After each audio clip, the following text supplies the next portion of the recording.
बुढ़िया का जादुई बैंगन का पेड़। गांव सुदूर पहाड़ियों के बीच बसा हुआ था, जहां हरियाली और शांति का वास था। उसी गांव में एक बूढ़ी औरत रहती थी, जिसका नाम था बुढ़िया माई। वह अकेली थी, न कोई पति न संतान। लोग उसे अजीब समझते थे क्योंकि वह हर समय कुछ न कुछ बड़बड़ाया करती थी। और उसके आंगन में एक अनोखा पेड़ था, बैंगन का पेड़। अब आप सोच रहे होंगे कि भला बैंगन का भी कोई पेड़ होता है? हाँ, बुढ़िया माई के आंगन में ऐसा ही एक पेड़ था जिसमें आम की तरह ऊंचाई थी, लेकिन उसमें बैंगन लटकते रहते थे। बैंगन भी कोई साधारण नहीं थे, कभी सोने जैसे चमकते, कभी नीले रंग के और कभी कभी तो उनमें से खुशबू आ रही होती थी, जैसे केसर और इलायची की। गांव के लोग इस पेड़ से डरते थे, कोई भी पास जाने की हिम्मत नहीं करता था। बच्चों को मना किया जाता था कि बुढ़िया माई के आंगन मत जाना, वरना जादू लग जाएगा। लेकिन बच्चों को तो हमेशा जिज्ञासा रहती है। एक दिन गांव के सबसे नटखट बच्चे चुनू ने ठान लिया कि वो उस पेड़ से बैंगन तोड़कर लाएगा। रात को चुपचाप वो बुढ़िया माई के घर की दीवार फांदकर अंदर गया। जैसे ही उसने पेड़ के पास हाथ बढ़ाया, एक चमकदार रोशनी फूटी और पेड़ बोल उठा, जो लेगा मेरी भेंट बिन अनुमति, होगा उसके साथ विचित्र घटना घटित। चुनू डर के मारे भागा और अगली सुबह उसकी आवाज चली गई। वह कुछ भी बोल नहीं पा रहा था। गांव वाले और डर गए। वे समझ गए कि बुढ़िया माई का पेड़ सच में जादुई है। एक दिन गांव में सूखा पड़ा। खेतों में पानी नहीं था, फसलें सूखने लगी थीं, लोग परेशान थे। गांव का मुखिया भी थक हार कर बुढ़िया माई के पास गया और बोला, माई, हमें माफ़ करो। हमने तुम्हें हमेशा अलग समझा, लेकिन अब हमारी मदद करो।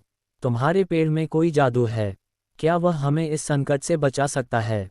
बुढ़िया माई मुस्कुराए और बोली, जिसे तुम जादू कहते हो, वो सिर्फ नेकी का फल है। ये पेड़ तब उगा था जब मैंने एक भूखे साधु को अपनी आखिरी रोटी दे दी थी। साधु ने मुझे वरदान दिया था, ये पेड़ हर ज़रूरत पर तुम्हारी मदद करेगा, लेकिन इसका उपयोग स्वार्थ से नहीं हो सकता। मुखिया ने विनती की, माई, हमें पानी चाहिए, खेत सूख गए हैं। बुढ़िया माई पेड़ के पास गई, आंखें बंद की और कुछ मंत्र बुदबुदाने लगी। पेड़ की शाखाएं हिलने लगीं, और फिर नीचे ज़मीन से एक जलधारा फूट पड़ी।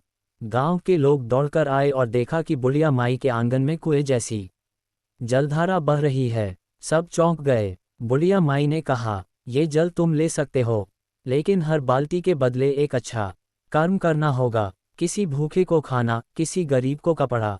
गांव वालों ने वादा किया। धीरे धीरे गांव में खुशहाली लौट आई। खेत हरे हो गए, तालाब भर गए, बुढ़िया माई की इज्जत बढ़ गई। बच्चे अब उनके पास बैठकर कहानियां सुनते। और सबसे हैरानी की बात, चुनू की आवाज़ वापस आ गई जब उसने हर दिन एक गाय को चारा डालना शुरू किया। अब उस पेड़ को नेकी का बैंगन पेड़ कहा जाने लगा। लेकिन एक दिन गांव में एक लालची व्यापारी आया, ठगालाल। उसने सुना कि बुढ़िया माई के पास ऐसा पेड़ है जो कुछ भी दे सकता है। उसने बुढ़िया माई को ढेर सारे पैसों का लालच देकर पेड़ बेचने की कोशिश की। लेकिन बुढ़िया माई मुस्कराकर बोली, जिसका मूल्य प्रेम और भक्ति है, वह धन से नहीं मिलता। लेकिन ठगालाल तो ठग ही था। रात को चुपके से वो पेड़ को काटने आ गया। जैसे ही उसकी कुल्हाड़ी पेड़ से टकराए, एक तेज चीख सुनाई दी और आसमान काला हो गया। एक बवंडर उठा और ठगालाल जमीन में समा गया। सुबह गांव वालों ने देखा कि जहां ठगालाल खड़ा था, वहां एक छोटा बैंगन का पौधा उगाया था, जो मुरझाया हुआ था। बुढ़िया माई ने कहा, जादू उन्हीं के लिए है जो नेक हैं, स्वार्थी के लिए ये श्राप बन जाता है। समय बीता। बुढ़िया माई बुढ़ापे में और कमजोर हो गईं। एक रात उन्होंने बच्चों को आखिरी कहानी सुनाई और फिर चुपचाप आंखें मूंद लीं। सुबह जब गांव वाले आए, तो देखा कि बुढ़िया माई नहीं रही, लेकिन बैंगन का पेड़ अब और भी बड़ा और चमकदार हो गया था। उसकी शाखाओं पर छोटे छोटे सुनहरे बैंगन लटक रहे थे, जैसे बुढ़िया माई अब भी गांव वालों की भलाई में लगी हो। गांव ने उस आंगन को मंदिर बना दिया, और हर साल वहां नेकी उत्सव मनाया जाने लगा, जहां लोग एक दूसरे की मदद करते और बुढ़िया माई को याद करते। जादू असल में हमारे कर्मों में होता है। अगर दिल से अच्छा करो, तो प्रकृति भी तुम्हारी मदद करती है।